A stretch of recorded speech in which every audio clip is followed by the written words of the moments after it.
So to implement those steps, step 1, to add a slider object to the screen and set its attributes. So let's go ahead and do that. So we go to the view controller.swift. Oops, sorry, the storyboard. We're using the user interface. And this is the document outliner, so I can close it from here to just save my space.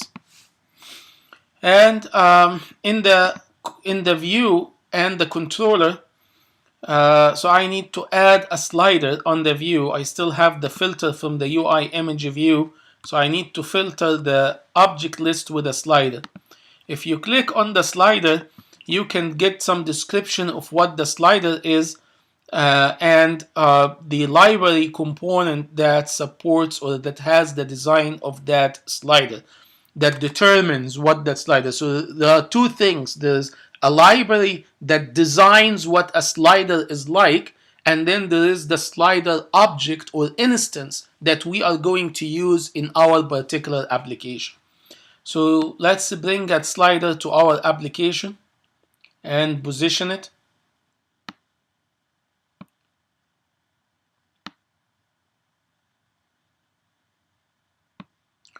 And there are attributes for the slider. So you see them in the attribute inspector. The value of the slider currently is 0.5, so the knob is set at 0.5. The minimum is 0 and the maximum is 1. So minimum and maximum are very important. These are the actual two that I need. So this is correct value. Maybe I can make the default 65. This will be the initial value that will come. Now the minimum track, maximum track, that's the color of the different areas of the tracks and the thumb. So I'm gonna use the minimum area to represent the red, so to give the user visual as they move the slider towards the one, the red value increases. So I'll use red for that, and I'm also gonna use red for the thumb so that you can get a visual that this is the slider that represents the red. So that's the slider and its value. So we're done with that step. So we go to the next step, is adding the view. So we look for a view. So we can type here view. And there's a view controller, but I don't want a controller. I just want the view. And there are so many variations of that view, the rectangle area, but I need a base view. So this is a base view that gives you simply a rectangle region and enclose that rectangle region. So we have a one view here. This is a view. So everything on the screen is within a view or a layer on top of the view. And you can have a view on top of a view. So here I'm adding another view. So here I'm adding a view. If you look at the where my mouse is on the breadcrumb, there's a view and then on top of another view. So here is my second view. And I'm going to leave the background color to be the same as the background of my screen. This way the user is not really gonna see that view unless a color has been constructed. So that's my user interface. We can run the app and test it. It should show us the user interface, but it will not do anything. So let me mark that. Then the next steps when we test it is to make the connections. So let's wait for this to come up. And I wanted to show you the default behavior of the slider so that you can see that there is actually some default behaviors that are built into those libraries. For the slider is the ability to move the knob. So you'll see that we can move the knob even though we have not built any custom controller. So when you move the knob, that movement is built in, is created by whoever created the UISlider library. But what to do as a result of moving the knob, that is custom. That is something you implement in each application that you're using, and we're going to implement that in here. So to implement it, we first need the controller, the view controller.swift, to recognize the user interface. So we switch to the assistant editor view, where we can see the storyboard next to the controller. I'm going to hide my utility area and project navigation area to make some room. You may not need to do that. So I have several connections I need to make. First, Since I'm exchanging data, which is the value of the slider knob between the screen and the controller, I need the slider to be connected to an outlet. So press the control key and drag from the slider to somewhere within the class but outside the other functions. And then the connection type is outlet. It is a UI slider, and then we'll give it a name. I'm gonna use a prefix SLD and then the word red. So this will be the name of the memory location that's being created in the controller to connect to the value of the slider. So now the storyboard has a memory location for the slider, and the controller has another memory location called SLD red, and both of them connect with one another through this outlet connection. So whatever value you assign here will be reflected in the interface. Whatever value you put in the interface will be reflected in the code. So that's the first outlet. The second connection I want to make is an action connection. I need another function. So I have two functions here, the view did load and the did receive memory warning, which are implemented by default by the single view template. But I don't need them for now. I need another one to respond to the user action moving the slider. So we need to make another connection. So press the control key again and drag from the slider anywhere. Maybe you can put it on top here, that's fine. And then, but outside any function. Don't do it inside any function. So, and then the connection type in this case is an action connection. So it's an action connection. There are two properties that are important: the event and the argument. So the event is set by default to the value changed event, which is the event that the slider generates. Whenever the user changes the value, an event is triggered. The operating system is notified that a value has changed. Then the operating system comes to your app and say, the value changed on the slider of your app. Who should be notified? By making the action connection, we tell the operating system we want this function in this class to be notified. So the operating system will come to this function and say, time, it's time now. And then the function starts executing whatever it has. There is an option, as the operating system notifies the function that it is time, it can also provide the function with a reference or the value in memory of the object that generates it. That is the argument.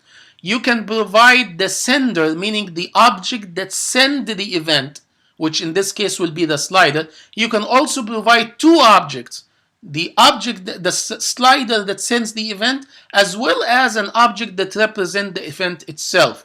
In our case here, because the slider is already connected as an outlet, I don't need to do any of that, so just say none. I don't want any argument to be passed to the function. If you choose none, then the type, ignore it, it has no value. I wish Xcode makes the type dependent on arguments, so if you choose none, there's no type appear, but one time maybe they'll do that.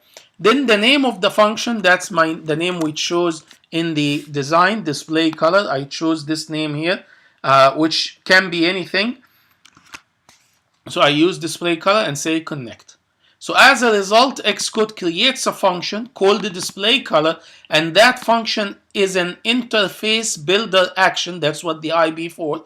And you hover over it, it's connected to actions on the slider. Now the function is empty, there's nothing in it yet.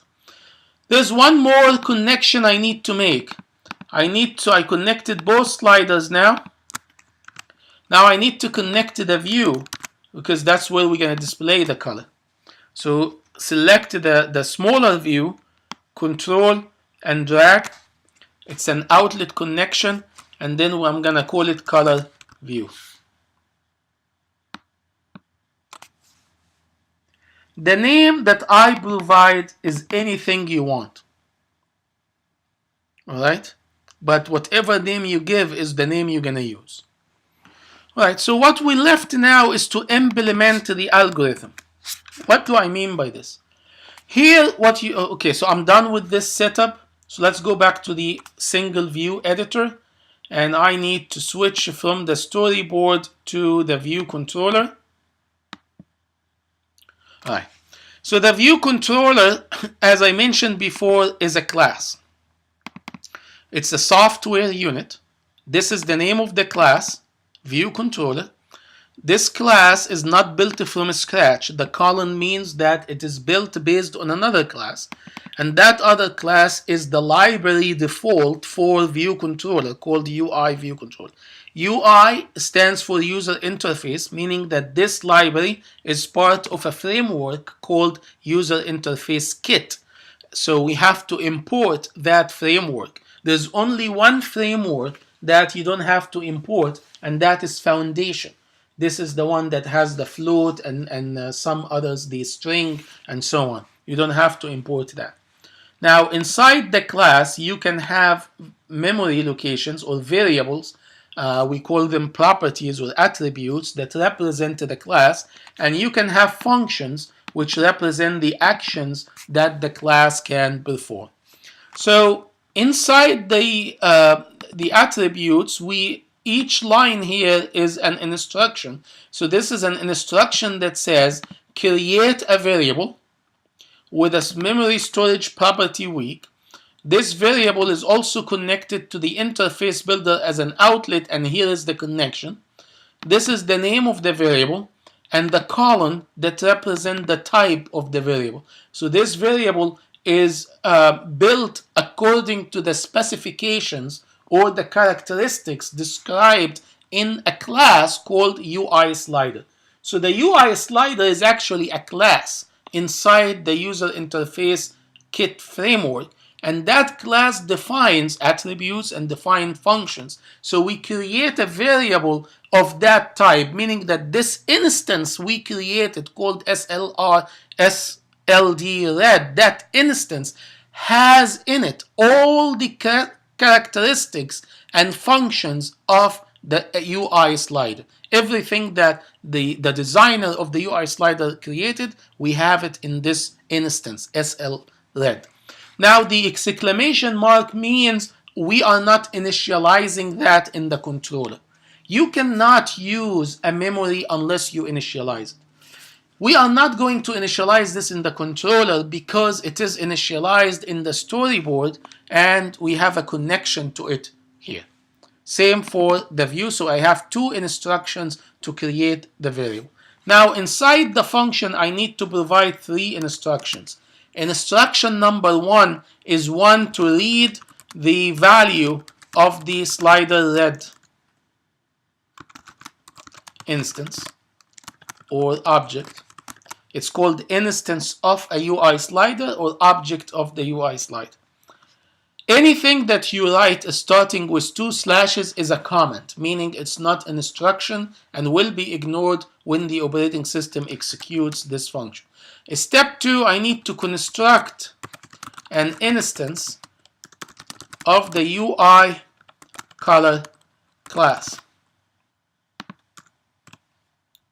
Then the third instruction is I need to assign the new color instance to the background attribute, background color attribute of the color view object. Sounds good? Now we're all thinking. Now we get to the actual Swift code. How can we write an instruction? An instruction is a line that can be a call to a function, a calculation, an assignment, or a control flow. Here we need an assignment. We need to assign the value of the slider to a memory location internally that I can use. So in order to create that reference, I need to use either the keyword var or the keyword let. The difference is var is when you create a memory that will be reassigned later code. The let is when you create a memory that will not be reassigned. So here I'm going to assign the value of the red just one time. So I'll say red value. I'm going to call it red value. So here I'm telling the let is a command that instructing the operating system to create a memory that has the name red value and that will be locked after we assign it. So here is the assignment. So what do I want to assign it? I want to assign it the value in the slider. How do I find the value of the slider? I have a memory location for the slider. So I need to ask the slider. By typing the slider name, I say I want you to go to that slider. Then there's something called the dot operator. The dot operator opens up that slider for you and allow you to choose any attribute or characteristic of the slider or a function of the slider and execute that function. So what am I looking for? I'm looking for an attribute or a function that has the value. So let's see if there's something called value. In fact, indeed there is. There is a value, which is a variable, that's the V is for. There's a description, the slider's current value. And there is a type, float. That's very important because it tells you that this value is a decimal number of type float. You can only assign values that match the type. So if I say value here, I'm meaning that on the right side there is a float, a value of type float is created, and the assignment operator then assign it to another memory location on the left. The memory on the left must be of the same type. It used to be that we have to create the colon and say float like that to tell that this memory location has a type. Swift is very smart. It says this type is redundant. Why is this type redundant? Because the type on the right side is float. So you don't need to tell me the red value is also float. I can deduce that from what is on the right. So if you don't have in Swift to specify the type of the memory you are creating, it will automatically assume the type of the value you are assigning to it. Xcode immediately generates this yellow thing and puts some red line underneath, and you can see it 3 places. 1, 2, 3. So because Xcode automatically compiles, saves and compiles, you don't have to save. You probably notice you don't have to save. If you click on this, it tells you the problem, and it's a little bit off the screen. Initialization of immutable value. It's a complex mathematical word, basically means a value that you said is not going to change. Never used. It hasn't been used. Consider removing it. Don't be confused here. Xcode is not smart enough to know our intention or to know that we're still going to type where we're going to use it. So it immediately tells you, hey, you just did something and never use it. And say, come on, man, wait, I'm going to use it. So you can basically ignore that warning. Every time you create something with let, it's going to give you that warning, you can ignore it. Now the next step is to construct an instance of the UI color class.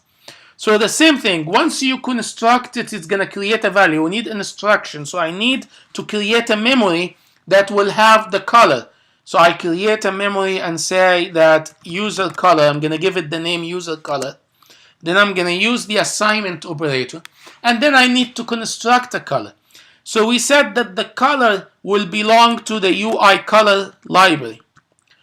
The UI color library is a class, as you can see here, C for a class. It says it stores color data and sometimes opacity. Many methods require you to whatever it is, lots of description.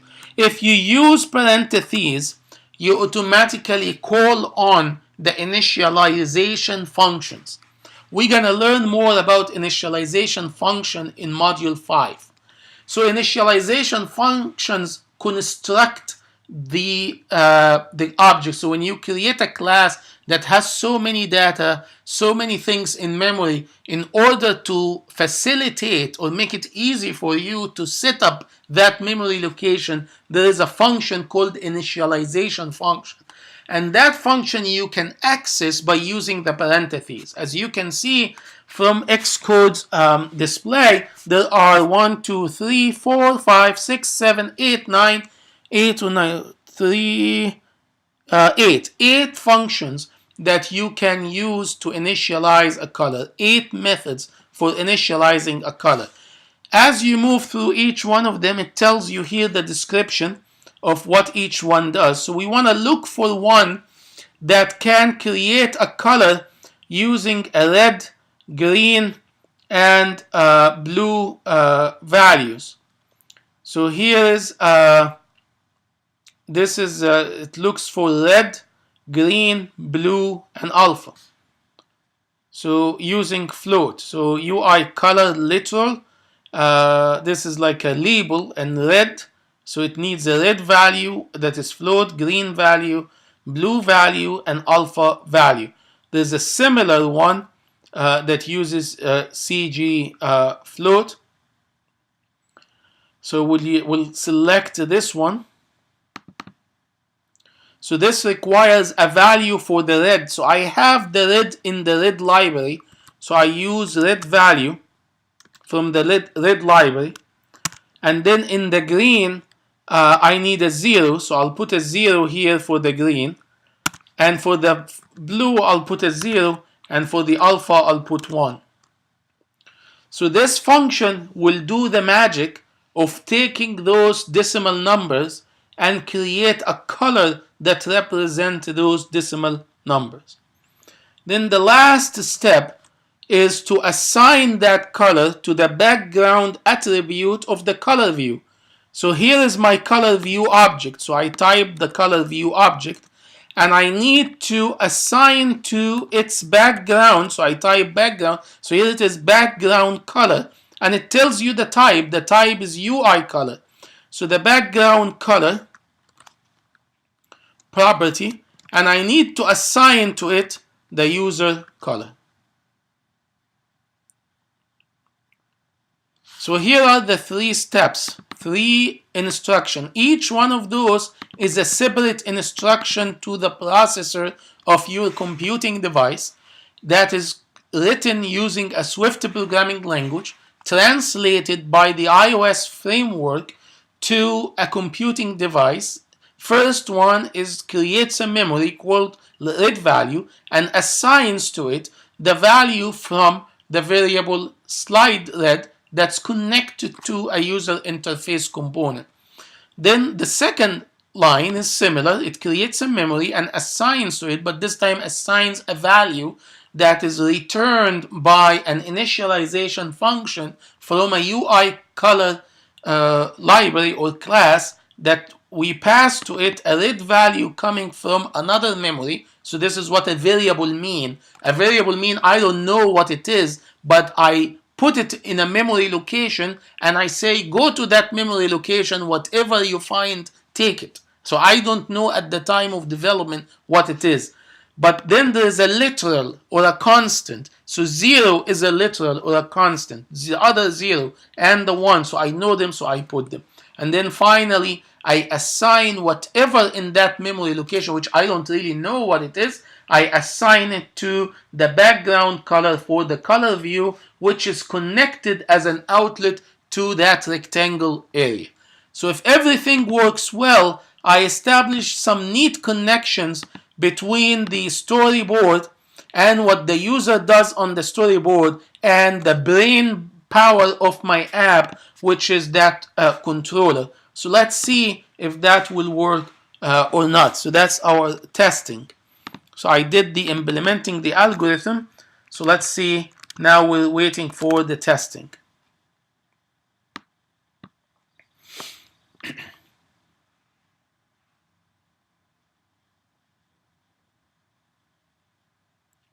Here is the splash screen.